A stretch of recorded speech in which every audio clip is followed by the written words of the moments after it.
नेपाल की राजनीति में ये हफ्ता काफी ऐतिहासिक रहा। एक और जेनजी आंदोलन के बाद पूर्व प्रधानमंत्री केपी शर्मा ओली को शनिवार सुबह गिरफ्तार कर लिया गया।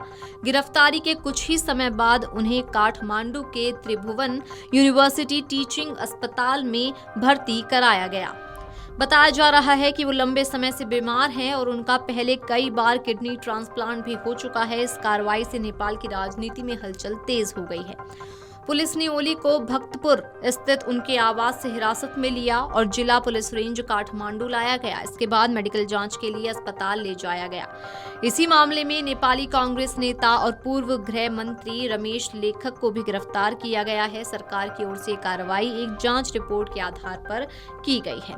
जानकारी के मुताबिक ये मामला पिछले साल हुए जेनजी विरोध प्रदर्शन से जुड़ा है। इन प्रदर्शनों के दौरान हिंसा हुई थी, जिसमें 77 लोगों की मौत हुई थी और बड़े पैमाने पर संपत्ति को नुकसान पहुंचा था। जांच आयोग ने इसे आपराधिक लापरवाही का मामला माना और कार्रवाई की सिफारिश की थी।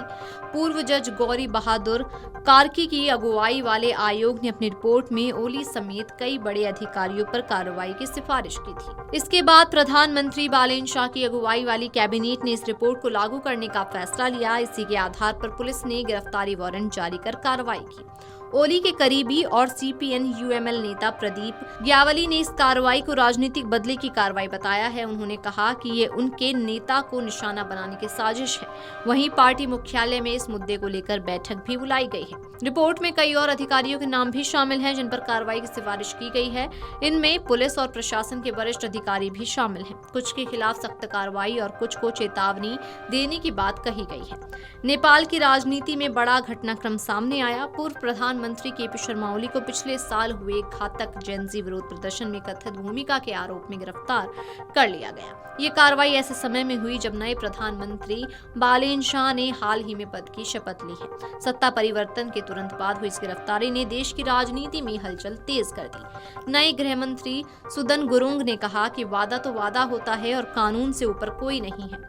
उन्होंने साफ किया कि ये कदम न्याय की दिशा में पहला कदम है और देश को नई दिशा देने की कोशिश है। सरकार का कहना है कि दोषियों को किसी भी हालत में बख्शा नहीं जाएगा और कानून अपना काम करेगा। जांच आयोग ने केवल ओली और रमेश लेखक ही नहीं बल्कि कई अन्य वरिष्ठ अधिकारियों पर भी कार्रवाई की सिफारिश की है। इनमें नेपाल पुलिस के तत्कालीन महानिरीक्षक चंद्र कुबेर खापुंग का नाम भी शामिल है। ऐसे में आने वाले दिनों में और गिरफ्तारियां हो सकती हैं। ये मामला अब नेपाल की राजनीति और न्याय व्यवस्था के लिए बड़ी परीक्षा बन गया है।